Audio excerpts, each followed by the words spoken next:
হবে ভাই। পরকালে দেখা হবে এখন চলে যায়, পরকালে দেখা হবে এখন চলে যায়। মরণ আমায় ডাক দিয়েছে যেতে হবে ভাই, মরণ আমায় ডাক দিয়েছে যেতে হবে ভাই। যে ডাকের সারা আমায় দিতে হবে, থাকিতে পারব না আর মিছো এইভাবে, হরে থাকিতে পারব না আর মিছো এইভাবে। ভাবিনি অসময়, ভাবিনি অসময় ডাকিবে আমায়। করেনি ইমান আমল কি হবে উপায়, হরে করেনি ইমান আমল কি হবে উপায়। তওবা করার সময়টা এখন আমার নাই, তওবা করার সময়টা এখন আমার নাই। মরণ আমায় ডাক দিয়েছে যেতে হবে ভাই, মরণ আমায় ডাক দিয়েছে যেতে হবে ভাই। পাড়া পড়শ ভাই বোনা ঘরের সুন্দর নারী, পাড়া পড়শ ভাই বোনার ঘরের সুন্দর বিবি। কিছুদিন পর ভুলে যাবে আপন যতই ভাবি, হরে কিছুদিন পর ভুলে যাবে আপন যতই ভাবে। রেখে যাও সম্পদ তারা নিয়ে যাবে লুট করে, আমি পাপে পড়ে থাকিব অন্ধকার কবরে, আরে আমি পাপে পড়ে থাকিব অন্ধকার কবরে। এই দুনিয়ায় কারো জন্য থাকার জায়গা নাই, এই দুনিয়ায় কারো জন্য চিরস্থায়ী নাই। মরণ আমায় ডাক দিয়েছে যেতে হবে ভাই, মরণ আমায় ডাক দিয়েছে যেতে হবে ভাই।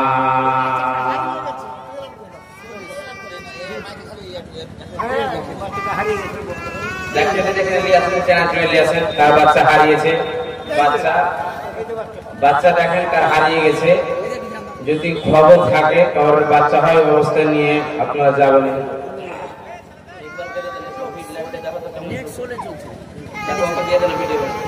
যা হোক এই বাচ্চাটাকে দেখতে পাচ্ছেন আশা করি কার বাচ্চা, একটু আপনারা দয়া করে দেখেন যে যার বাচ্চা নিয়ে যান। প্রতি জালসা দেখালে যেখানে যে বাচ্চা হারিয়ে গেছে, বাচ্চা হারিয়ে গেছে। বাচ্চার মা কেন হারায় না, কোন জায়গা থেকে বাবা কেন হারায় না, খেয়ালই নাই। গরু ছাগল ছেড়ে দিয়েছিল, কোথায় কেমন করে বুঝে পাবে।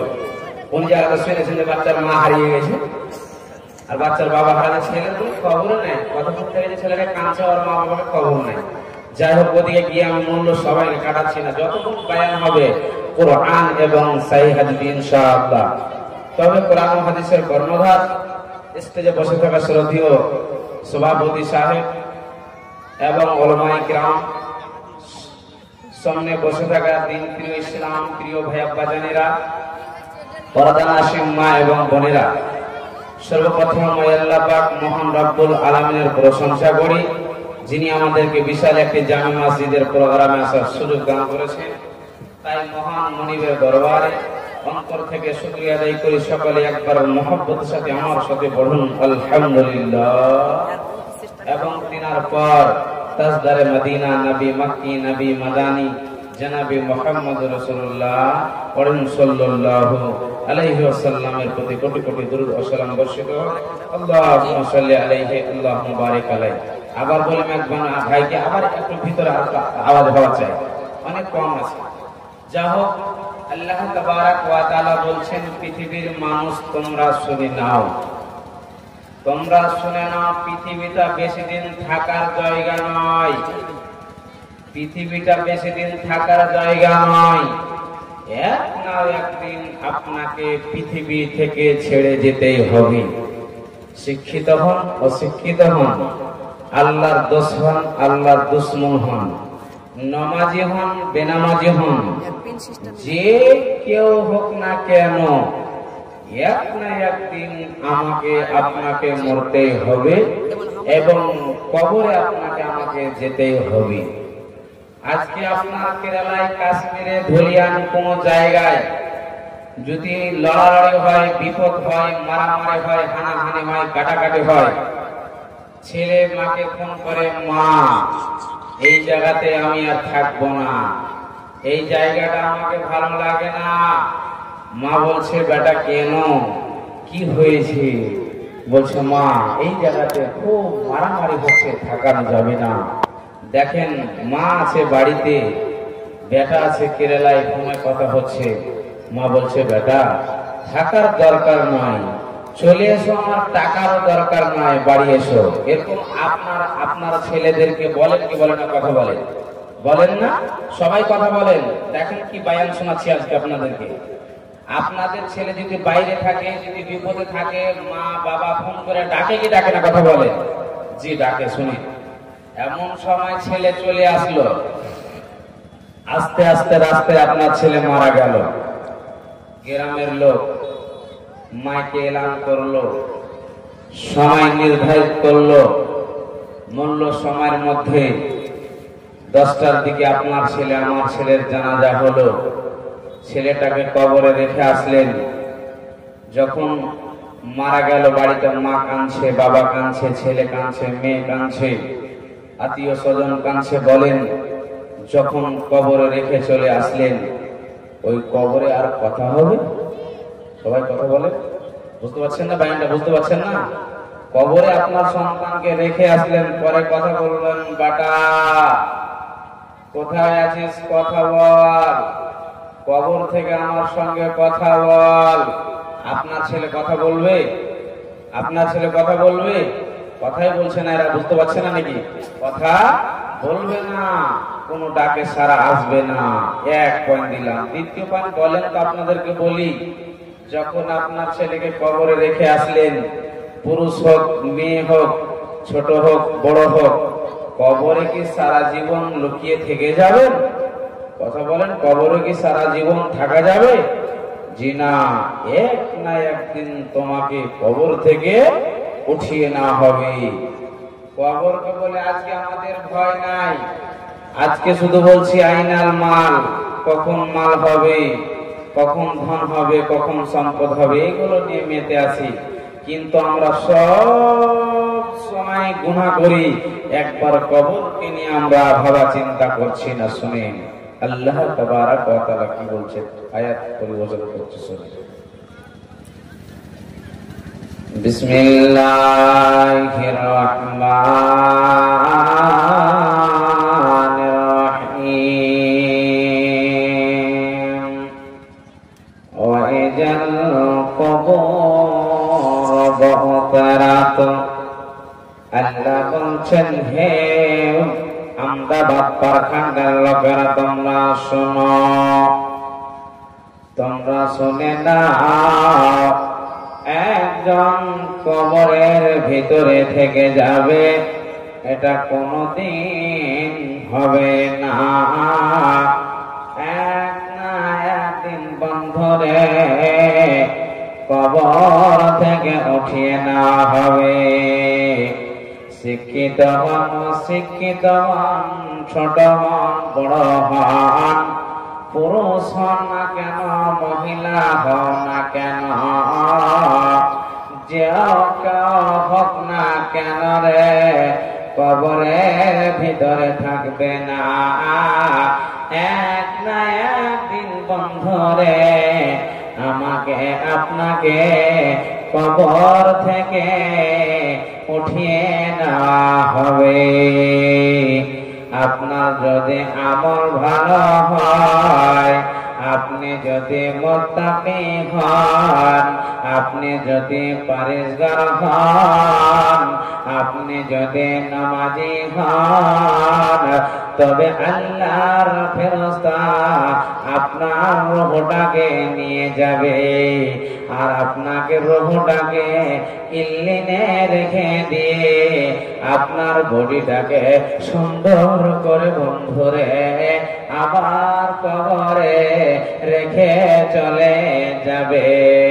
আর আপনি যদি ঈমানদার না হন, আপনি যদি আল্লাহওয়ালা না হন, আপনি যদি আল্লাহর প্রকৃত ঈমানদার বান্দা না হন, আপনার কবর থেকে লাশটাকে কেউ নিয়ে যেতে চাইবে না।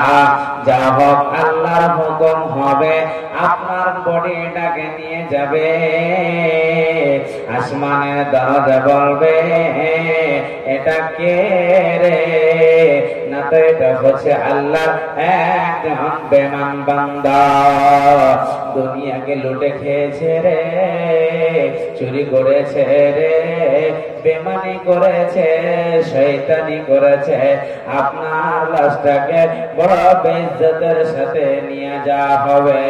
আল্লাহর যতক্ষণ পর্যন্ত হুকুম না আসবে বন্ধুরে, আল্লাহর আসমানের দরওয়াজা খোলানো হবে না।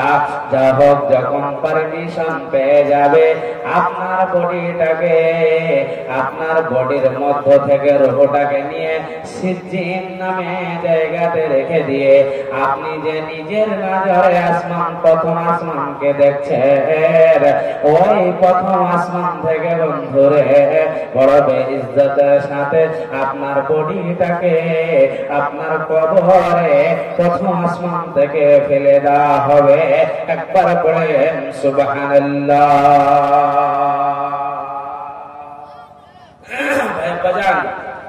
ভালো করে বুঝেন, আস্তে আস্তে এগিয়ে যাচ্ছি। আপনি যদি আল্লাহওয়ালা হন, ইমানদার হন, মালিকুল মউত আসলে আপনাকে সালাম করবে, আসসালামু আলাইকুম। কত আপনার ইজ্জত সম্মান। যেরকম মুখিয়া যখন জুতে নেয়, মালার পরে মালা, মালার পরে মালা, মালার পরে মালা, ইজ্জত আর সম্মান। এদিকে বামে লোক, ডানে লোক, আপনার পিছন পিছন আপনাকে খুশিতে করে আনন্দতে নিয়ে যাচ্ছে। দুনিয়ার আনন্দ নিয়ে কোন লাভ হবে না। আপনি কোন জায়গায় আছেন নিজেই বুঝতে পারেন না। আল্লাহর আজমাইশে পড়ে আছেন, আল্লাহর পরীক্ষায় ইমতিহানে পড়ে আছেন। নিজের সন্তানকে ইসলামী তালিম দেন না, মাস্টার বানাবো, ইঞ্জিনিয়ার বানাবো, অমুক বানাবো, অমুক বানাবো। আপনাকে একটি কথা বলে যাই, সর্বপ্রথম আগে ইসলামী তালিম দেন। সর্বপ্রথম আপনি মাদ্রাসা আগে তালিম দেন, ইসলামী শিক্ষা দেন। তারপরে কোথায় দিবেন এটা আপনার বলার আমার দরকার নেই, কোন জায়গাতে দিবেন, কিন্তু ইসলামী তালিমটা আগে দেন। তবে বুঝতে পারবে যে মা বাবার হক কি, কিভাবে দোয়া করতে হবে। রাব্বির হামহুমা কামা রাব্বায়ানি শাকিরা। দোয়া করবে সন্তান। স্কুল ছেলেকে ডাকেন, পারবেন না, জানেন না। আব্বাজান ভালো করে বুঝেন। আচ্ছা বলেন তো, এতগুলো লোক আমার সামনে বসে আছেন, একজন বলেন মাওলানা আমি ইমানদার, পাকা মুসল্লি, জান্নাতে যাব, কেউ বুকে হাত দিয়ে বলতে পারবেন? কথা বলেন, কেউ বলতে পারবেন? পারবেন না। যতগুলো লোক বসে আছেন শুনলেন, সবাই জান্নাতে যাবেন না, সবাই জাহান্নামেও যাবে না। জান্নাতের গ্রুপ আছে, জাহান্নামের গ্রুপ আছে। জান্নাতি যখন হবেন, ইমানদার পাকা মুসাল্লি হবেন, দল দল হয়ে আল্লাহর জান্নাতে যাবেন। আর আপনি যদি নামাজি না হন, বেনামাজি হন, হাদিস এবং কোরআন এবং হাদিসের কথাকে যদি এড়িয়ে চলেন, ধাক্কা দিয়ে চলেন, আপনাকে আল্লাহর জাহান্নামে যেতে হবে। বাবা ভাই বাপজি ভালো করে বুঝেন, আজকে আমাদের আপনাদের দিলের ভিতরে আল্লাহর ভয় নাই। ঠিক না বেটি? কথা বলে। এটা আর একটা কোরআন দিছি, শুনেন, আয়াত টুকরো শোনাচ্ছি। আবার বলছি ভাইজান, কমিটির লোক এখানকার আবার ঠিক নাই নাকি? বলেন তো, এরা এত দাঁড়িয়ে কেন এই রাস্তার জাম কেন বসে? এই রাস্তা জাম দিকে মেন গেটের দিকে আপনারা যারা দাঁড়িয়ে আছেন, অনুরোধ করছি আপনারা ভিতরে এসে বসে যান। খুব ভালো লাগবে, সবাই ভালো হচ্ছে, ইনশাআল্লাহ বয়ান হচ্ছে। আপনারা ভিতরে জায়গা আছে, অনেক জায়গা আছে, বসে যান। বাইরে যারা দাঁড়িয়ে